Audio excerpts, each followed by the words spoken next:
porque bueno, hoy estoy como un poco más justa de tiempo, entonces no quiero retrasarme más con el inicio de la clase. Eh, bueno, en la clase pasada habíamos empezado a analizar el papel de los cromosomas en el proceso de división celular.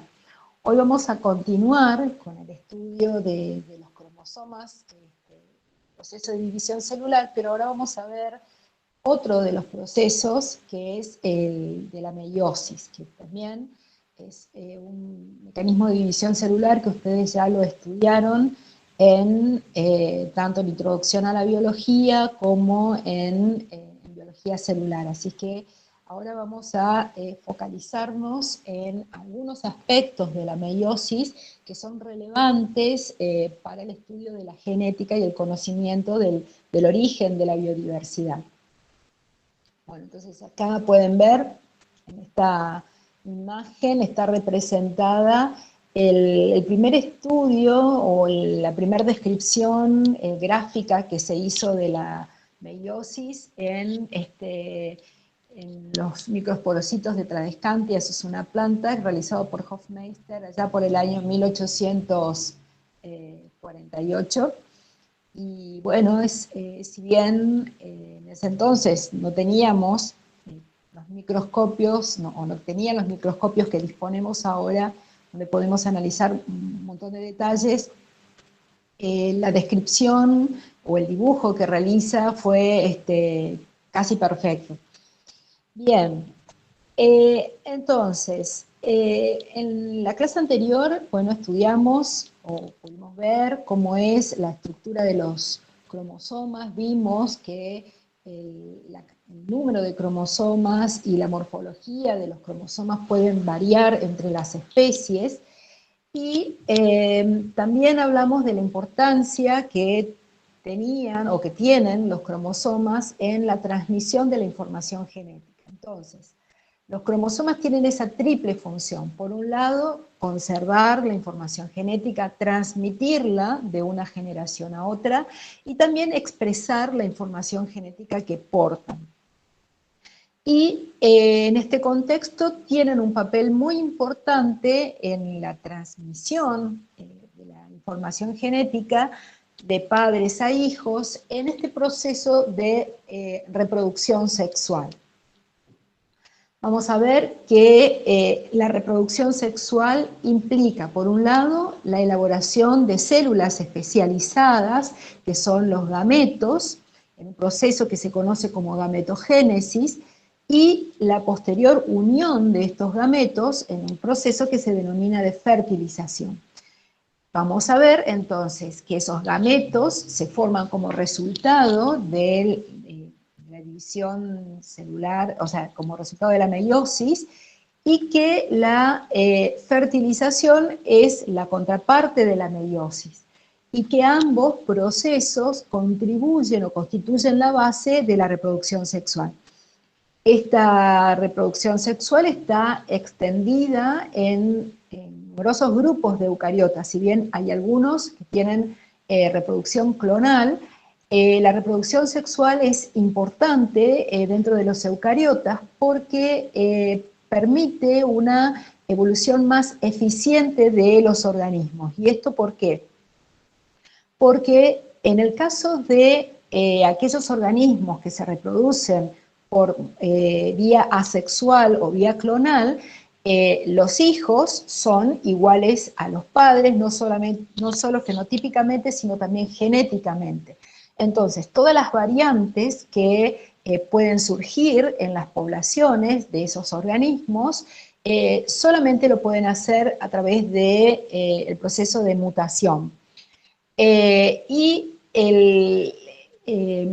la aparición de estas variantes genéticas en estas poblaciones es un proceso que puede llevar mucho tiempo. Entonces aquí abajo tenemos representado entonces un organismo de reproducción sexual. Aquí tenemos 3 combinaciones de genes que son importantes, o sea, que son ventajosos, y que tardan mucho tiempo en fijarse en las poblaciones. acá arriba, perdón. Mientras que en el caso de los organismos con reproducción sexual, estos 3 genes que pudieron haber surgido de manera independiente, o estos 3 alelos que pudieron haber surgido de manera independiente en distintos organismos, por este proceso de reproducción sexual, pueden combinarse más rápidamente y proporcionar, digamos, ventajas adaptativas a los organismos que poseen dichas combinaciones. Entonces, desde un punto de vista evolutivo, la reproducción sexual es importante, digamos, porque estos organismos con este tipo de reproducción pueden adquirir combinaciones ventajosas de genes en un tiempo mucho menor que aquellos organismos con reproducción asexual o clonal. Vamos a ver entonces que la capacidad de adquirir esas combinaciones génicas favorables se debe a una característica importante de la meiosis, que es la recombinación genética que ocurre durante la primera división meiótica. Entonces, esa recombinación meiótica que nosotros conocemos, que hemos estudiado, que se conoce como crossing over, tiene la capacidad de reorganizar o de reordenar el genoma en cada generación. Entonces, de generación a generación, la información genética de los organismos se reorganiza por este proceso de división meiótica y en particular por el proceso de recombinación génica que ocurre, repito, en la primera división meiótica. Entonces, esta recombinación se encarga de reordenar la información contenida en el genoma en cada generación, de manera que los gametos que se producen o que produce un individuo llevan combinaciones génicas nuevas que son diferentes al individuo en el que se produce la meiosis y permite no solamente, permite explotar al máximo entonces la variabilidad genética que se introduce a las poblaciones a través de la mutación. La mutación, vamos a ver más adelante cuando analicemos este mecanismo, vamos a ver que es la fuente primaria de variación. Todas las variantes alélicas, todas las variantes fenotípicas que nosotros podemos observar en las poblaciones de cualquier organismo, ya sea un virus o ya sea el ser humano, todas esas variantes han surgido en algún momento de la historia evolutiva por mutación. Pueden, en el caso de los eucariotas, entonces esas mutaciones que van surgiendo, reorganizarse a través de este proceso de recombinación génica y transmitirse a la descendencia a través de los gametos durante el proceso de reproducción sexual. Entonces, además del proceso de recombinación génica, otro aspecto importante es que para que pueda ocurrir la fertilización, durante la meiosis tiene que reducirse el número de cromosomas, porque o si no, en cada evento, digamos, de fertilización, si ese número de cromosomas de los gametos no se redujera, cuando se unen los gametos, ese número cromosómico iría aumentando de una generación a otra, y eso no sucede. El número cromosómico de una especie permanece constante de una generación a otra, y eso es gracias a que durante la meiosis el número cromosómico se reduce a la mitad, por lo tanto los gametos van a tener un número haploide de cromosomas, y el número cromosómico de la especie se restituye al momento de la fecundación. Entonces, durante la meiosis se reduce la dotación cromosómica de los gametos, que van a tener un número n de cromosomas, mientras que durante la fecundación se restaura la constitución cromosómica normal de la especie, que va a tener un número diploide de cromosomas. Entonces, vamos a denominar como 2n al número somático,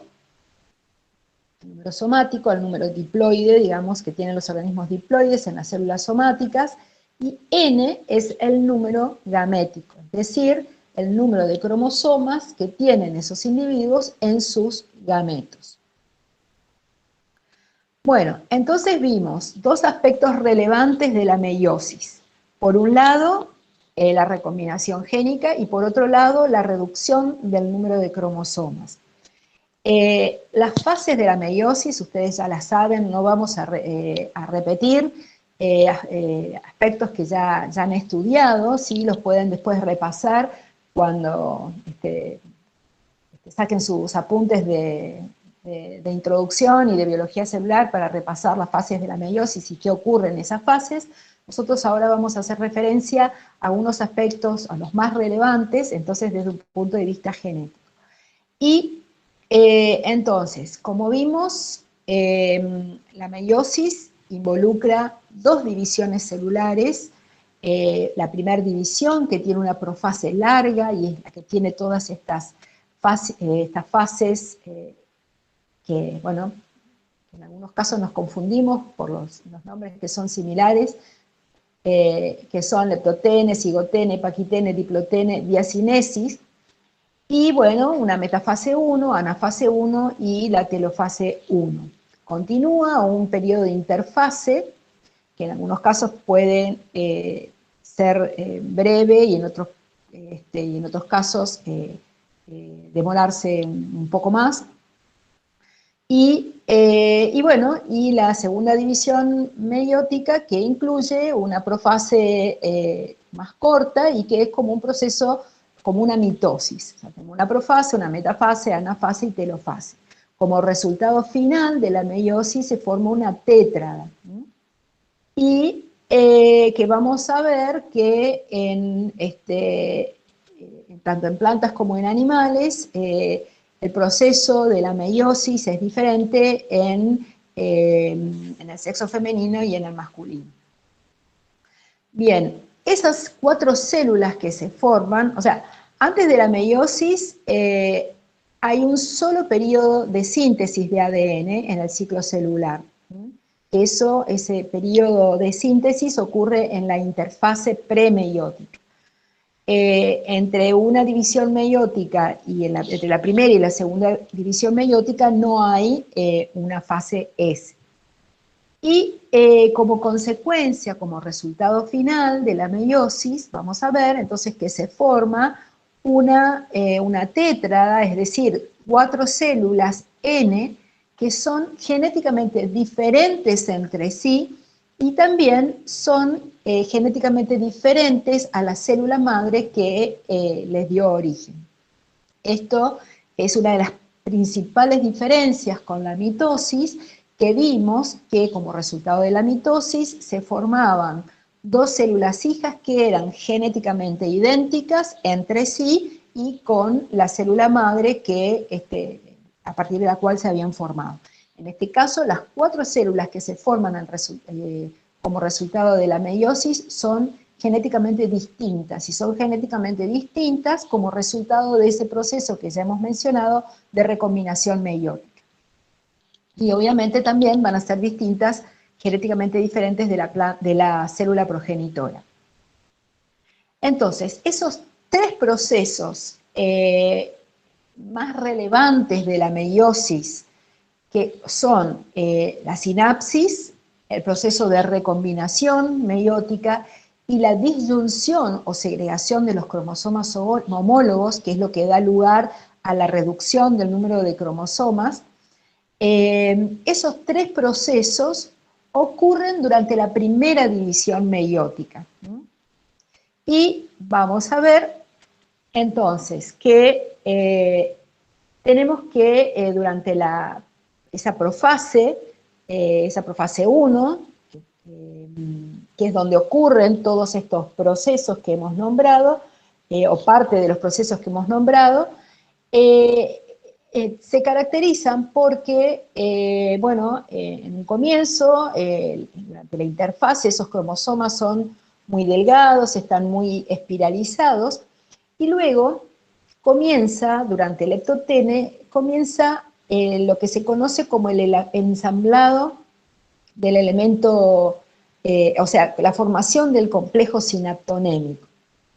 O sea, los cromosomas homólogos se aparean y ocurre un proceso que se conoce como sinapsis.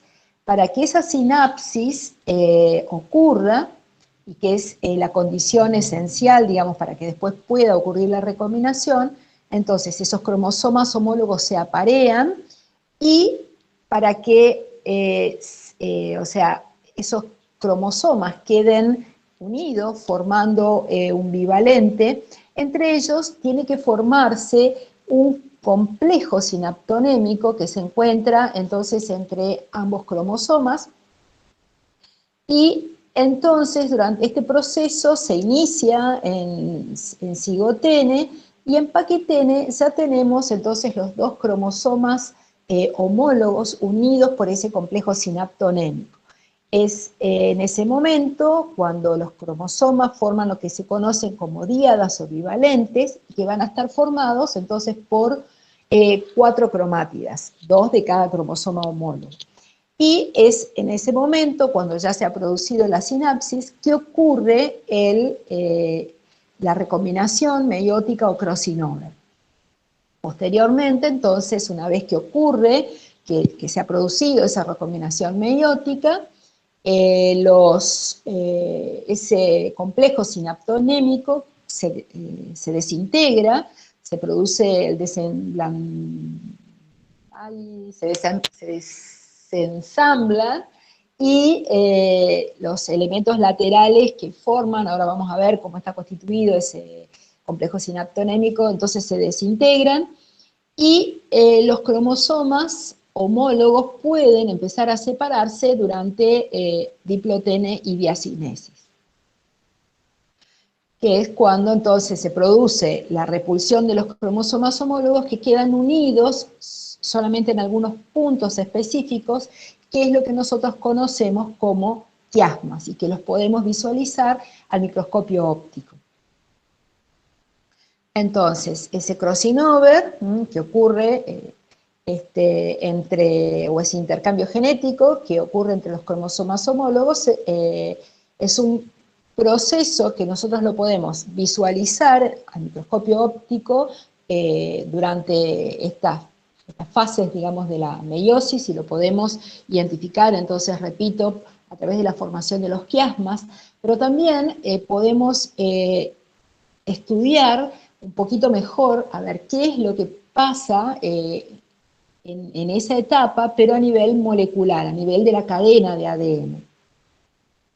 Entonces, una de las primeras cosas entonces que se forman o que se deben formar para que ocurra ese crossing over, dijimos que es la formación del complejo sinaptonémico. Ese complejo sinaptonémico está formado por una serie de proteínas que son las que se encargan de mantener unidos a los cromosomas homólogos. Entonces tenemos aquí, estas serían la cromatina, que forman las cromátidas hermanas de uno de los cromosomas homólogos. Esta es la cromatina, que forma entonces las cromátidas hermanas del otro cromosoma homólogo. Y tenemos que ese complejo sinaptonémico está formado por 2 ejes proteicos, que son los elementos laterales, y tienen también un elemento central, y hay toda una serie de proteínas, digamos, que atraviesan ese elemento central y que mantienen entonces unidos a esos cromosomas homólogos. Y también podemos destacar en este complejo sinaptonémico a los que se conocen como los nódulos de recombinación.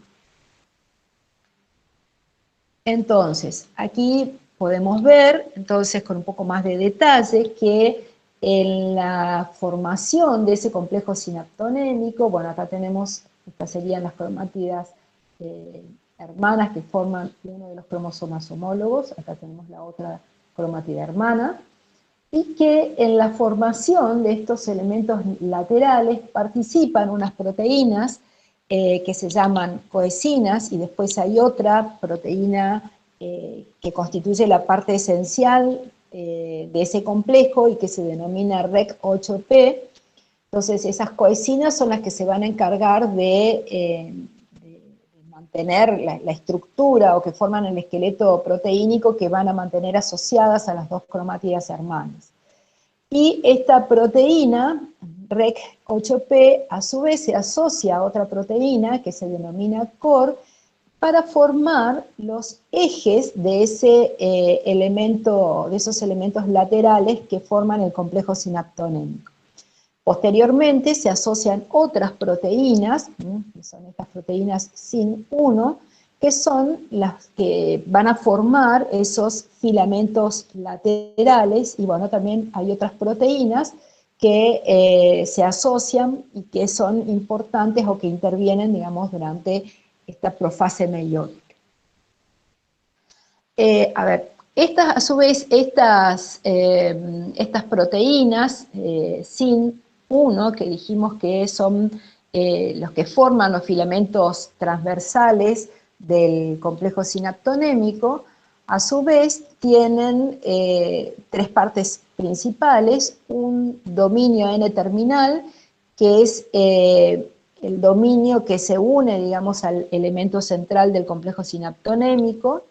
Después tenemos un dominio helicoidal, que está formado por una cremallera de leucinas, o que incluye una cremallera de leucinas. Y por otro lado tenemos un sitio que es el dominio de unión al ADN, que entonces es el que se encarga entonces de unirse a la cromatina de estos cromosomas homólogos. Esos complejos sinaptonémicos, o los elementos laterales, mejor dicho, de ese complejo sinaptonémico, son materiales que son afines o que pueden teñirse con nitrato de plata, y entonces podemos, con técnicas especiales, entonces con un tratamiento especial, teñir a los cromosomas en estas que están en profase 1, los podemos, principalmente aquellos que están en paquitene, los podemos teñir con esta técnica. Entonces podemos distinguir a los cromosomas homólogos, pero lo que vemos aquí teñido no son los cromosomas homólogos, sino que son los elementos laterales del complejo sinaptonémico que mantiene unidos a esos cromosomas homólogos. Entonces, tiñendo a este complejo sinaptonémico con nitrato de plata, entonces también podemos identificar los distintos cromosomas homólogos y ordenarlos de acuerdo a su tamaño, de acuerdo a la posición de este centrómero, y formar estos cariotipos de complejos sinaptonémicos. Estos cariotipos de complejos sinaptonémicos fueron muy útiles para estudiar los cariotipos de las aves en particular, porque las aves tienen dos tipos de cromosomas, macrocromosomas y microcromosomas, que son muy pequeños y que es muy difícil poder estudiarlos o confeccionar un cariotipo a partir de las metafases mitóticas. Entonces, con esta técnica es posible, entonces, o sea, los cromosomas en paquitene son mucho más largos que los cromosomas que están en metafases mitóticas, que nosotros sabemos que están bien acortados. Entonces, de esta manera, al estar más extendidos, digamos, podemos identificarlos y, bueno, estudiarlos y, bueno, ordenarlos entonces en un cariotipo. En el caso, bueno, la imagen que están viendo es de un cariotipo de complejo sinaptonémico, pero de los cromosomas humanos.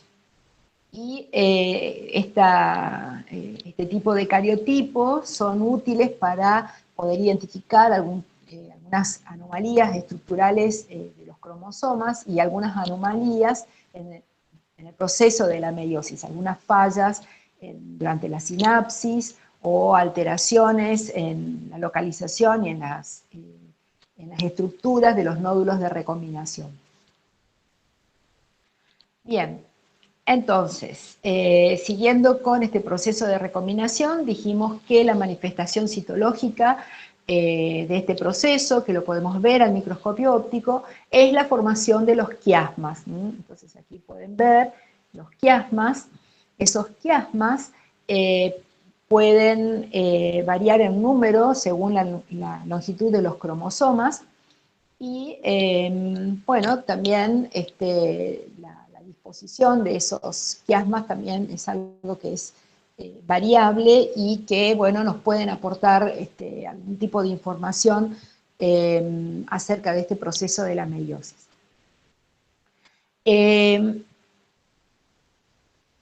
Como vimos, entonces, este proceso de recombinación es una fuente muy importante de variación genética, y como resultado de esa recombinación vimos que las 4 células que se forman al final de la meiosis son diferentes genéticamente entre sí.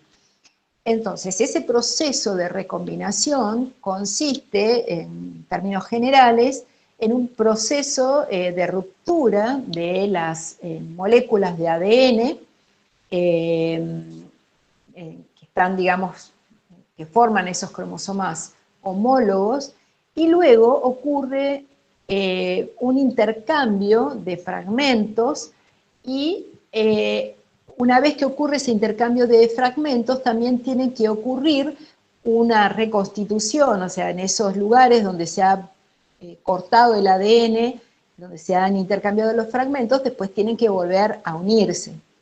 Entonces, esos 3 procesos, el corte, el intercambio y la reconstitución de las moléculas intercambiadas, es lo que constituye, digamos, este proceso de recombinación meiótica. Entonces, en cada generación, vamos a ver que como consecuencia de esto, de este intercambio de fragmentos, entonces todas las células germinales, o sea, el genoma se reordena en las células germinales y se introducen combinaciones génicas nuevas a partir de las moléculas de ADN materno y paterno. Porque recordemos que en los organismos diploides de reproducción sexual, esos cromosomas homólogos que forman parte de la constitución genómica de un organismo, uno de esos cromosomas homólogos proviene de la madre con la información genética que ella aporta, y el otro cromosoma homólogo proviene del padre. Esos cromosomas homólogos van a tener, obviamente, los mismos genes, pero no necesariamente los mismos alelos. Entonces, en este proceso de recombinación génica, en los cromosomas que resultan de este proceso de recombinación génica, pueden tener intercambiada o intercambiados esos alelos que provienen de la madre o que provienen del padre. Entonces, como resultado de ello, entonces vamos a tener entonces que esas variantes alélicas que pueden tener ambos progenitores se van a intercambiar y a recombinar entonces durante el proceso entonces de formación de los gametos del individuo que porta estos cromosomas. Bien, entonces eso es lo que ocurre en términos generales, digamos, a nivel cromosómico, pero ¿qué es lo que ocurre a nivel molecular durante el proceso de recombinación meiótica? Entonces, uno de los primeros en proponer un modelo de recombinación o de lo que ocurre a nivel molecular fue Robin Holliday, allá por el 1964. Y él entonces propuso ese modelo que se inicia entonces con una ruptura de las cadenas, y ese corte permite, digamos, que a ese nivel se desenrollen las hebras de ADN y favorecen la invasión de estas hebras cortadas a la cadena contraria no cortada, y esto que se forma como resultado de ese intercambio es lo que se conoce como un intermediario de Holiday. Esta estructura así, que lo podemos ver acá en esta microfotografía, que se forma al intercambiarse estos fragmentos o estas cadenas que se han cortado, que en algún momento quedan formando una estructura que se llama heterodúplex. Eso es lo que se conoce entonces como intermediario de Holiday. Después, ese intermediario de Holiday se tiene que resolver, es decir, ese intermediario se tiene que volver a cortar y separar. Y como resultado de o dependiendo de cómo sea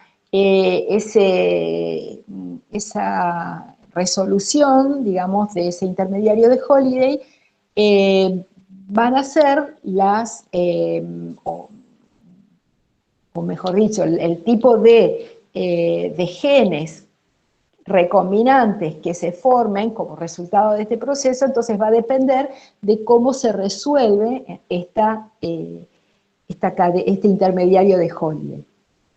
Entonces, como resultado de ese proceso de resolución, vamos a tener cadenas de ADN que no se han modificado, pero hay cadenas de ADN que van a tener ahora un fragmento del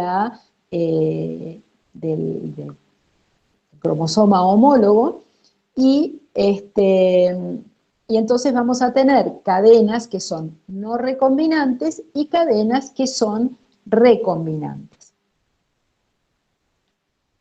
Entonces, este modelo, que se conoce como el modelo de las fracturas de doble cadena y reparación, entonces acá tenemos los dos cromosomas homólogos, las cromátidas están representadas en distintos colores, los tonos azules son las cromátidas del homólogo 1, y acá en rojo y anaranjado las cromátidas del homólogo 2. Entonces, lo primero que ocurre es que se produce un corte a nivel de las cadenas de ADN en una de las cadenas de los cromosomas homólogos, y los extremos 3' se cruzan y se unen a los extremos 5' de la cadena homóloga. Entonces se forman estas estructuras cruzadas, que es lo que se conoce entonces como intermediario de Holiday. Posteriormente se produce, digamos, la migración de las ramas en esta zona, digamos, que se conoce como un heterodúplex. Y después, acá tenemos el heterodúplex, y pueden suceder dos cosas, o sea, que ocurra un corte en las 4 cadenas, o que solamente ocurra un corte en la cadena simple que forma cada uno de estos dúplex. Entonces, si se forman las 4 cadenas, o sea, si se produce un corte en las 4 cadenas, después, vamos a ver, bueno, acá tenemos el sitio de entrecruzamiento, y como resultado, entonces, final de cuando se reconstituyen cuando se resuelven estos intermediarios, entonces vamos a tener que se forman, pueden formarse heterodúplex y recombinantes, o sea, son productos que van a tener, o sea, cromosomas homólogos que van a tener parte de la información genética de uno de los progenitores y parte de la información genética del otro, o bien vamos a tener como resultados heterodúplex no recombinantes y algunos productos aquí remendados. También, si los cortes se producen en cadena simple, esos cortes se pueden producir en este sentido, de una manera vertical o de una manera transversal, y según cómo se corte también, entonces vamos a tener como resultado estos heterodúplex y recombinantes, o bien podemos tener como resultados heterodúplex, que son estos que tienen la información intercambiada, y no recombinantes, que son las cromátidas que permanecen con la información genética original. Bueno, otro de los modelos que tratan de explicar, o otra hipótesis que trata de explicar lo que ocurre a nivel molecular durante la meiosis, es lo que es la hipótesis del modelo del lazo D, donde también aquí se produce una ruptura bicatenaria, se produce una ruptura, digamos, en ambas cadenas de uno de los cromosomas, y se produce lo que se conoce como una invasión de la cadena del otro cromosoma homólogo que no se ha cortado, y forma una especie de lazo o bucle. Entonces, a partir de este lazo o bucle, acá ocurre, digamos, lo que se conoce como una síntesis reparadora del ADN. Entonces, estas cadenas que se han cortado y que eliminan, digamos, parte de la información genética, o sea, que se encuentra en ese punto, en este caso sería este alelo D. Entonces, esto después se repara utilizando como copia la información genética de este lazo D, que sirve de molde para reparar ambas cadenas que se han separado de este cromosoma homólogo. Entonces, se forman, como resultado de ello, se producen dos regiones heterodúplex y dos uniones de Holliday, que después se pueden resolver dando lugar entonces a la formación, como vimos hoy, de dúplex recombinantes o de dúplex no recombinantes. En todo este proceso intervienen una serie de enzimas y de proteínas que han sido muy bien estudiadas también en algunos organismos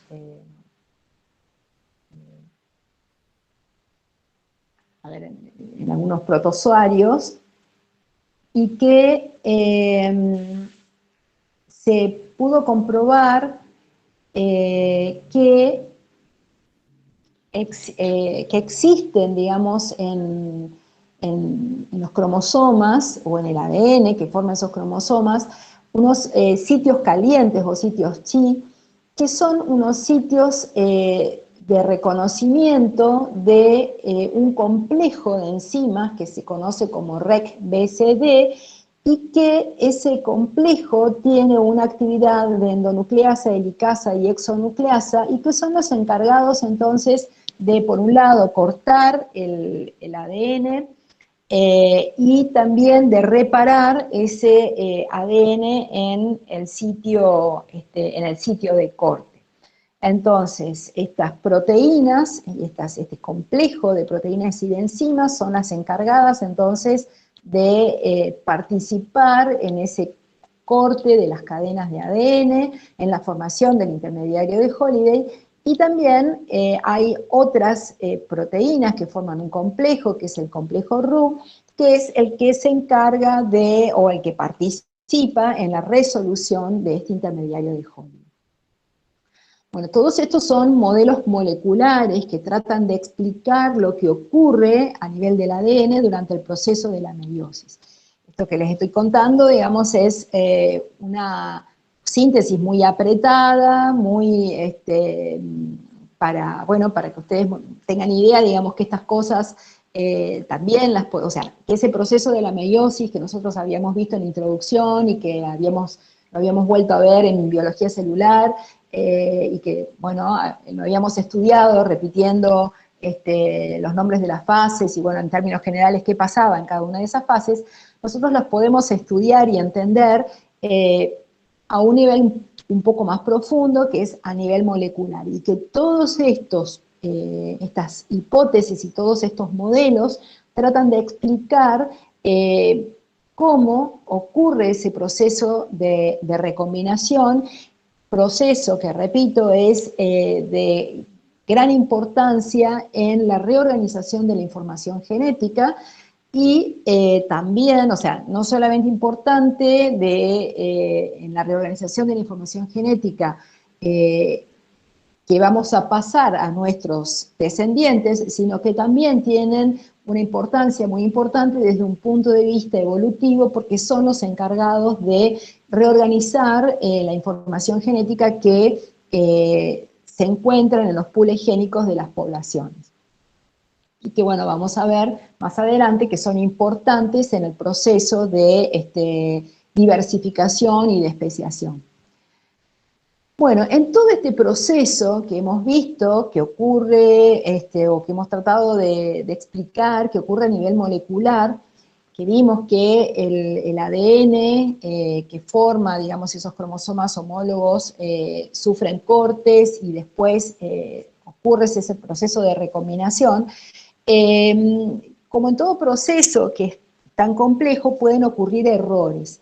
Y las cadenas que forman, digamos, esos cromosomas homólogos pueden aparearse mal después del proceso de recombinación. Entonces pueden haber algunos errores. Entonces tenemos por aquí dos cromosomas homólogos, uno que porta el alelo silvestre y otro que tiene el alelo mutante, y se forma entonces un cromosoma recombinante luego del proceso entonces de crossing over. Pero aquí hay un error en el apareamiento que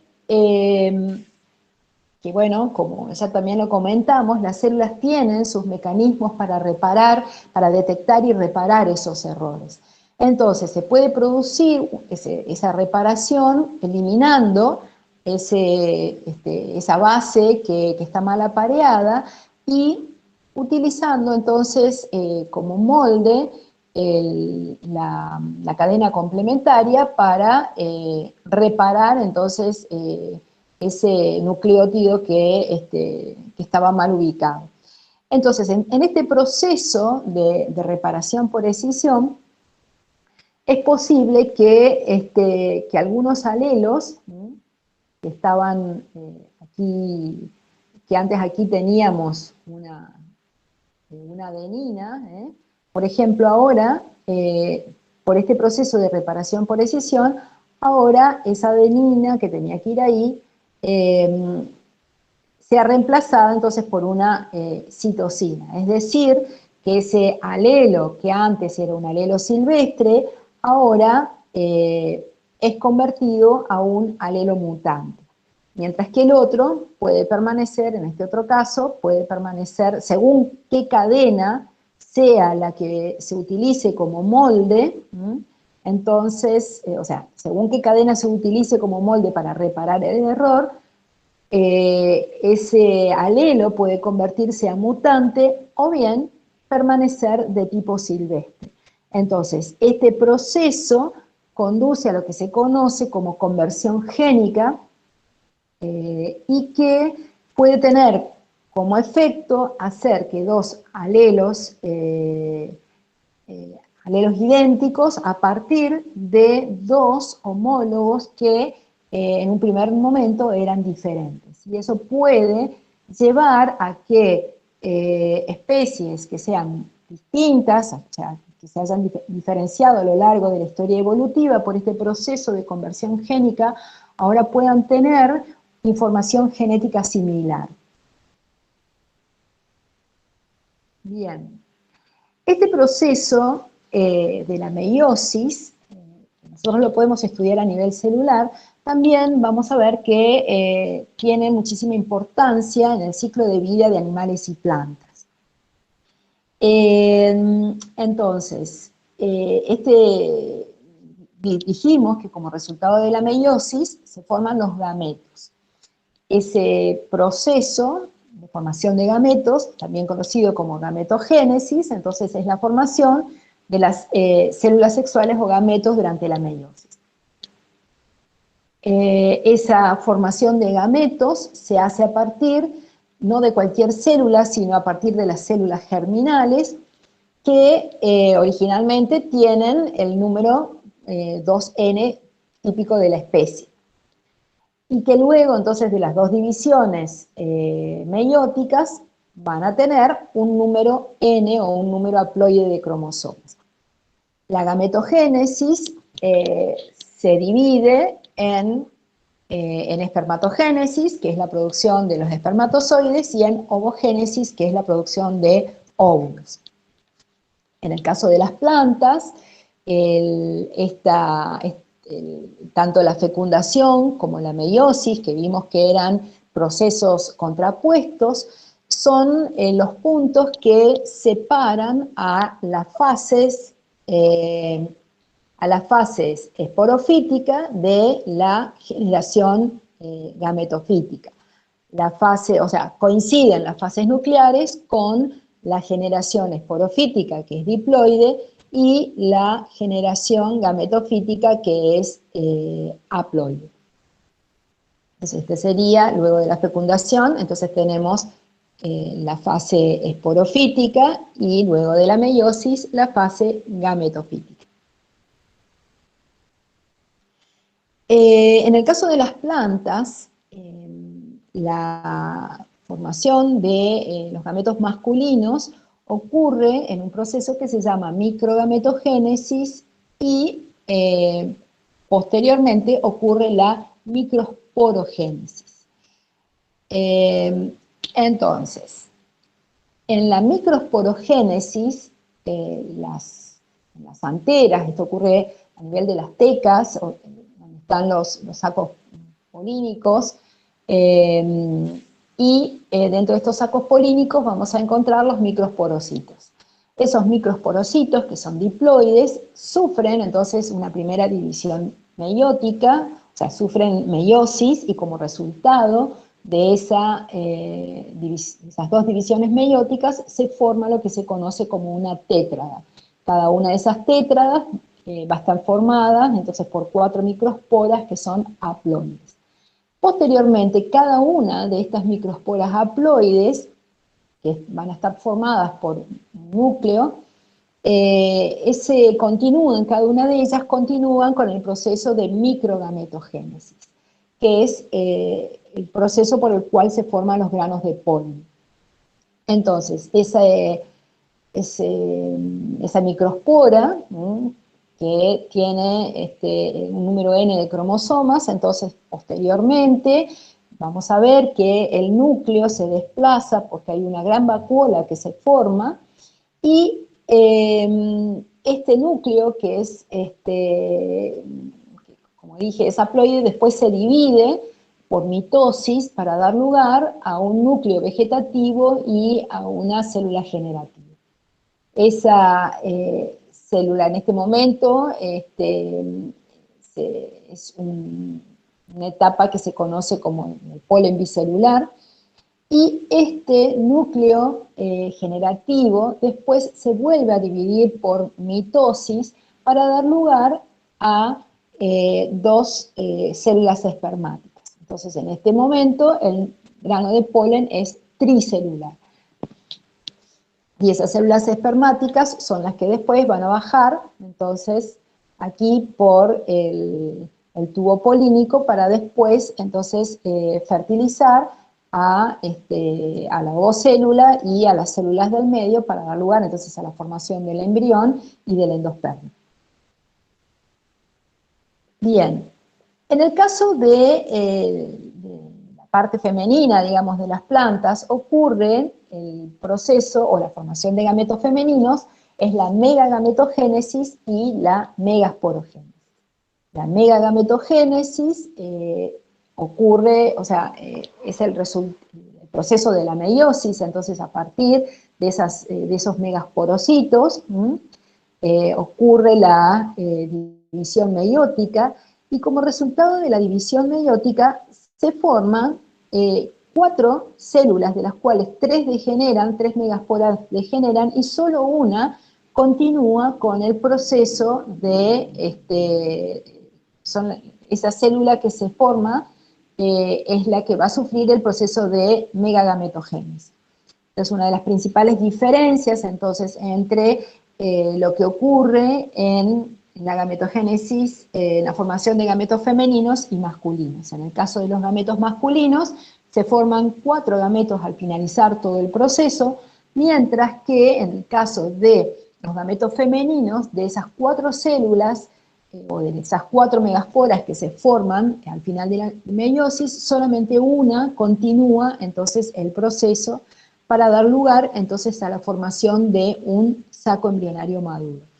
Entonces, este megasporocito entonces después sufre 3 divisiones mitóticas, y como resultado de esas 3 divisiones mitóticas se va a formar al finalizar del proceso un saco embrionario que va a estar formado entonces por los núcleos polares que se fusionan y que después van a dar lugar a la formación del endosperma, 3 antípodas, 2 sinérgidas y el núcleo o ósfera, que es la que después se va a fusionar con uno de los núcleos espermáticos que está bajando por el tubo polínico para dar lugar entonces a la formación del embrión.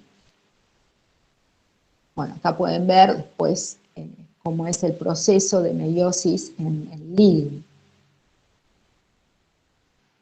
Bueno, y posteriormente, en el caso de las plantas, una vez que se ha formado, digamos, se ha formado los microsporocitos, esto tenía que ir antes, esta diapositiva, porque esto es al final de la meiosis, cuando se forman la tétrada.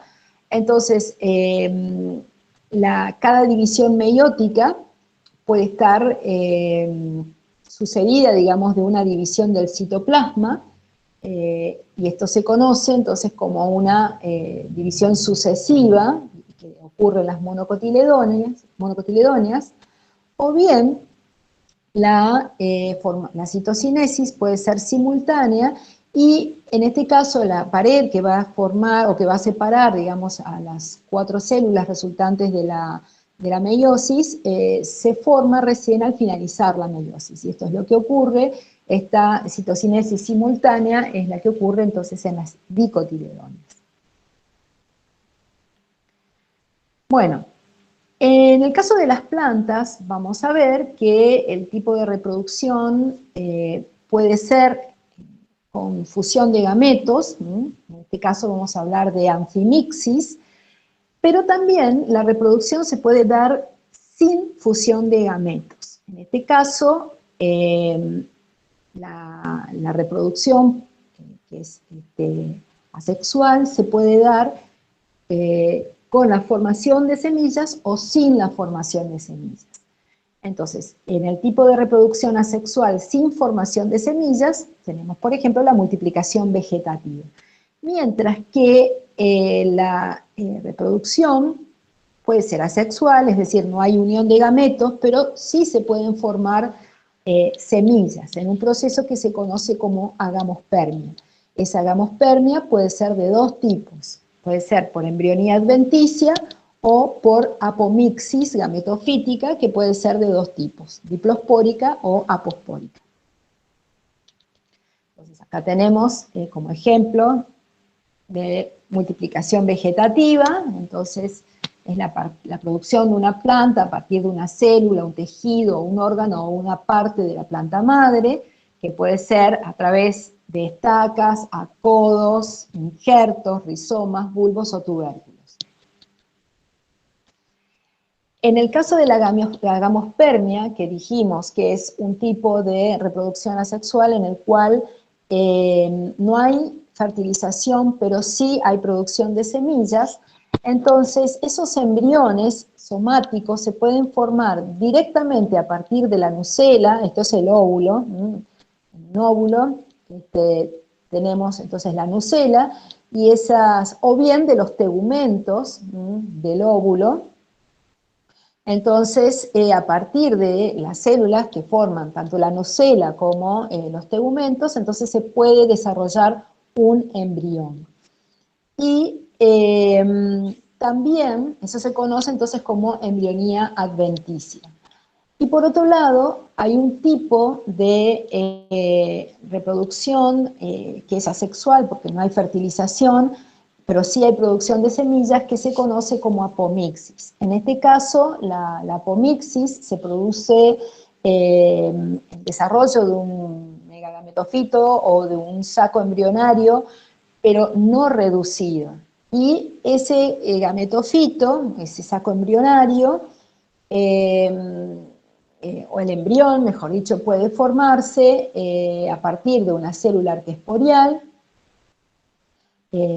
porque ocurre una meiosis incompleta, entonces las células, el número cromosómico no se reduce, y esa célula va a ser 2N, entonces se puede formar entonces un embrión a partir de esa célula arquesporial, o también pueden formarse a partir de células somáticas del óvulo. Entonces, en el primer caso, vamos a tener una apomixis de tipo diplospórica, y cuando se forman a partir de las células somáticas del óvulo, la apomixis es apospórica.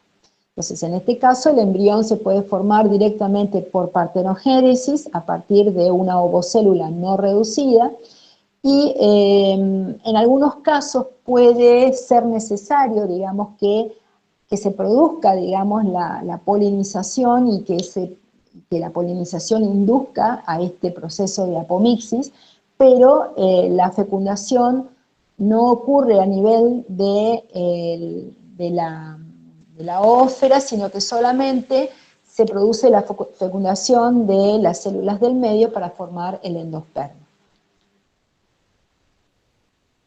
Bien. Entonces, esa apomixis, como resultado de la apomixis, ya sea apospórica o diplospórica, las semillas van a tener exactamente la misma información genética que la planta madre, y por lo tanto toda la descendencia va a ser genéticamente idéntica a la planta que le dio origen. Y entonces es un tipo de reproducción clonal. Y este es un tipo de reproducción que es muy común entre las gramíneas, y que tiene tiene importancia desde un punto de vista del mejoramiento genético, porque permitiría, digamos, que la propagación, digamos, a través de semillas de muchas especies que son o de variantes o de líneas que han sido mejoradas y que solamente pueden, digamos, actualmente solamente se pueden propagar por métodos vegetativos.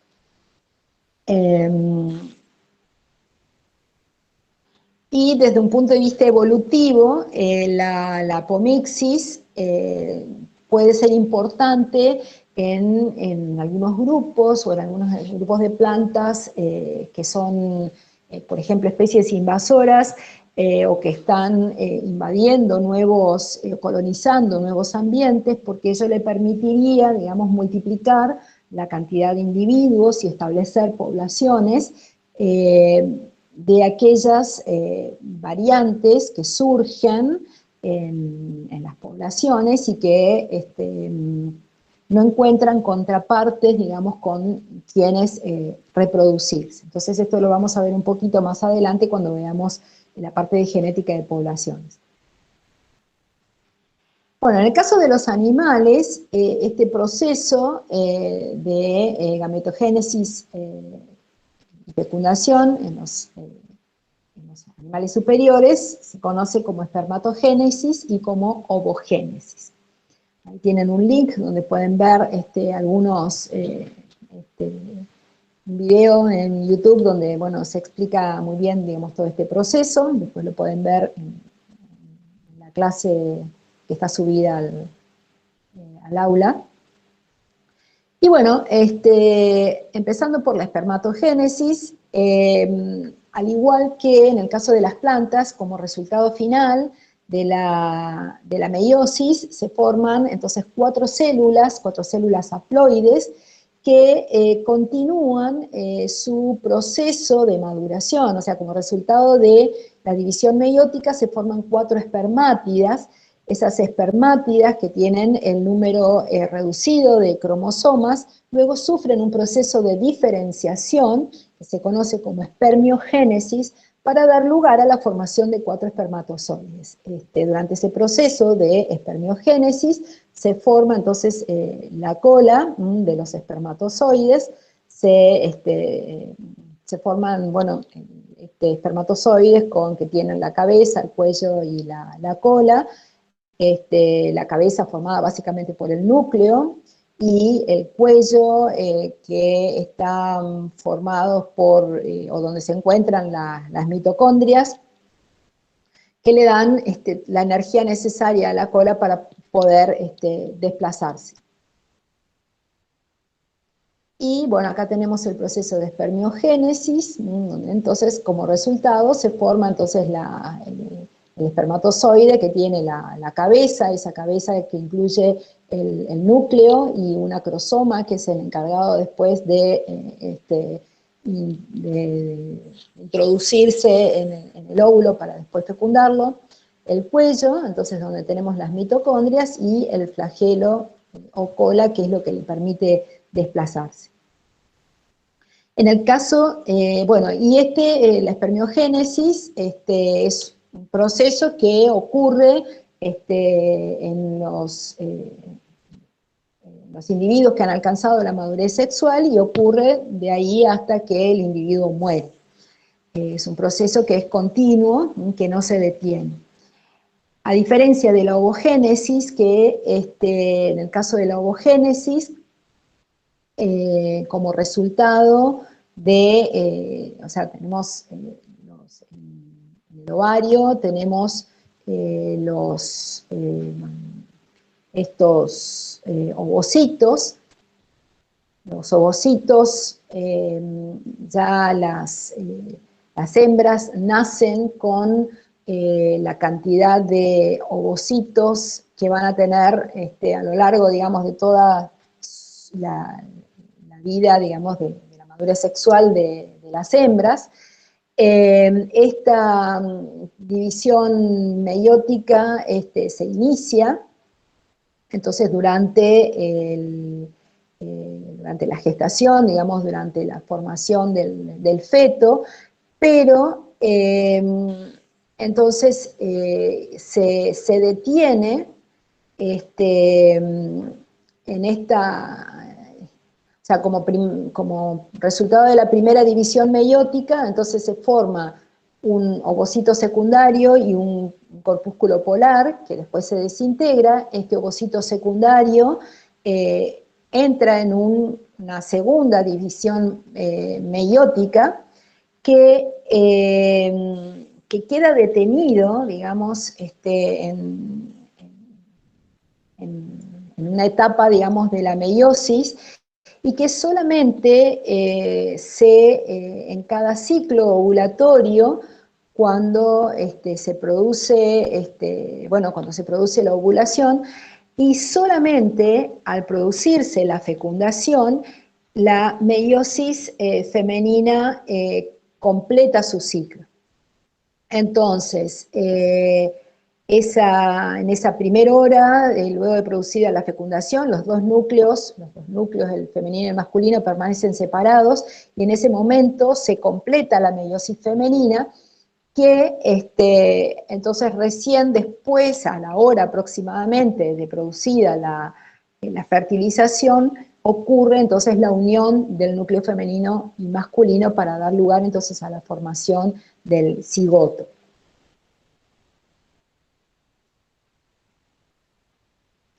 Bien, entonces, las principales diferencias entre la ovogénesis y la espermatogénesis en el ser humano es que, mientras que el ciclo de espermatogénesis se repite constantemente, gran parte de la ovogénesis finaliza antes del nacimiento.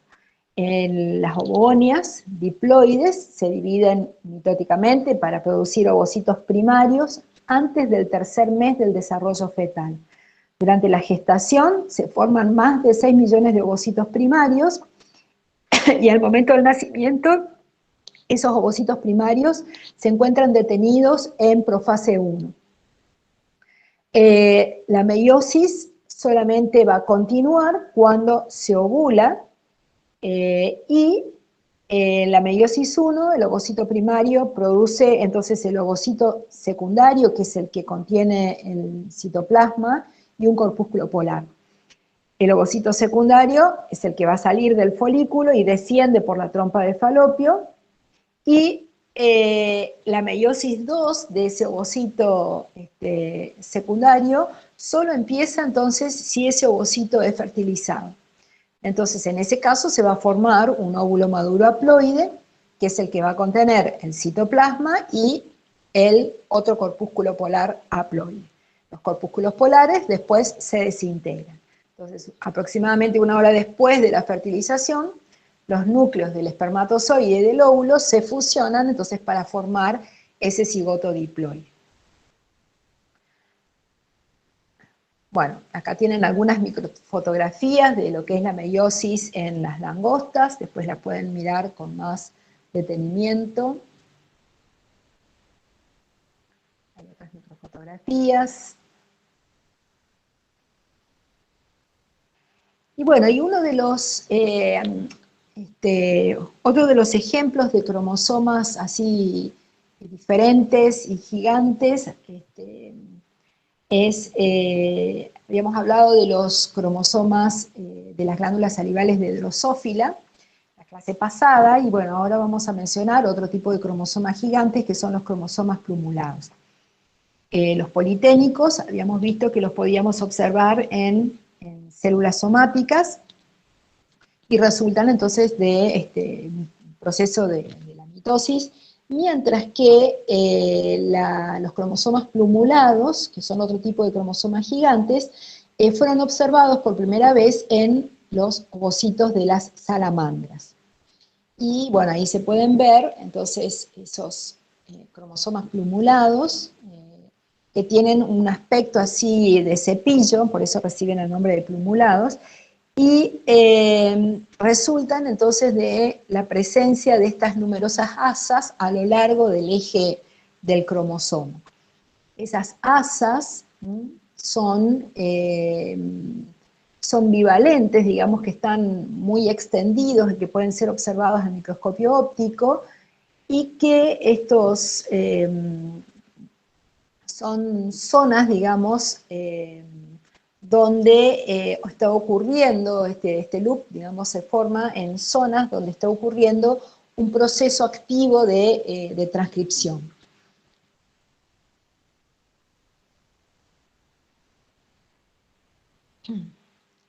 Bueno, y en el caso de los animales, así como vimos que podía ocurrir la apomixis en las plantas y que se podían formar semillas sin que ocurra una reproducción, sin que haya fertilización, en algunos animales, como en el caso de la mulita, ocurre un proceso, un tipo especial de reproducción que se llama poliembrionía. La poliembrionía es también el fenómeno que da lugar a la formación de los gemelos univitelinos, y que consiste entonces que a partir de un único óvulo fecundado se formen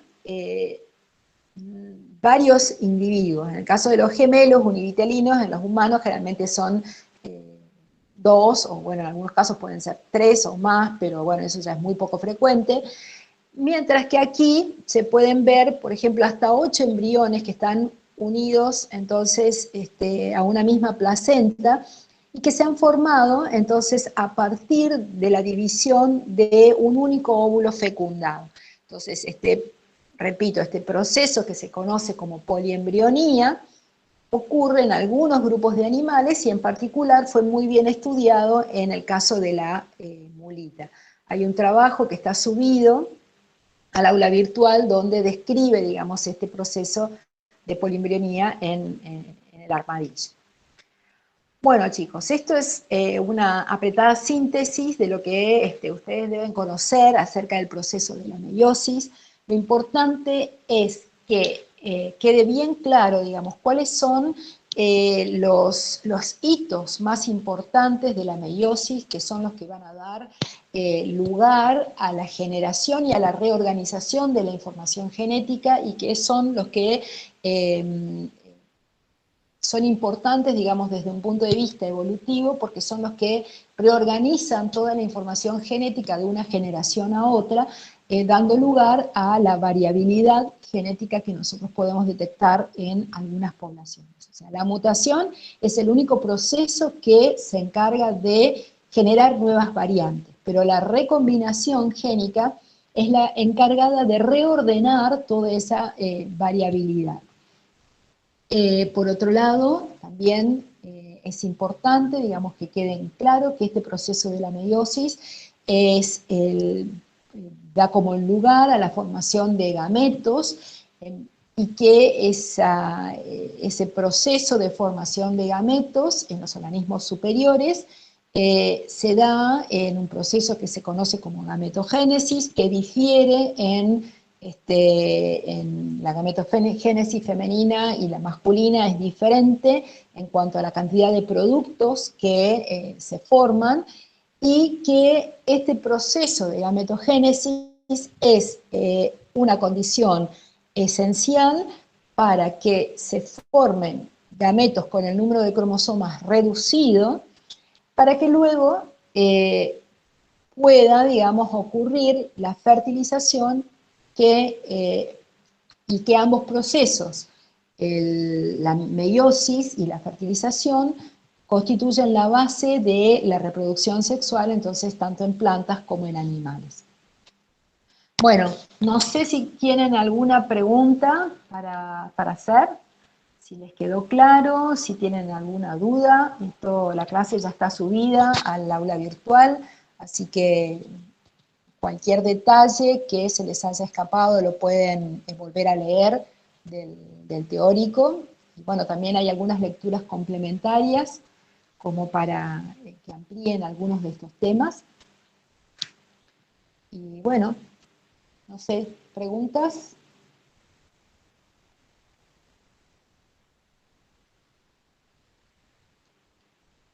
Bueno, si no hay preguntas, nos encontramos entonces el martes a las 3 de la tarde.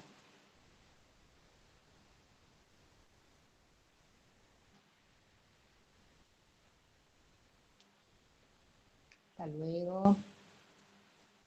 Hasta Hasta luego. luego, profe. Hasta luego, profe. Hasta luego, profe. Chao, chao. Chao, chao, buen fin de.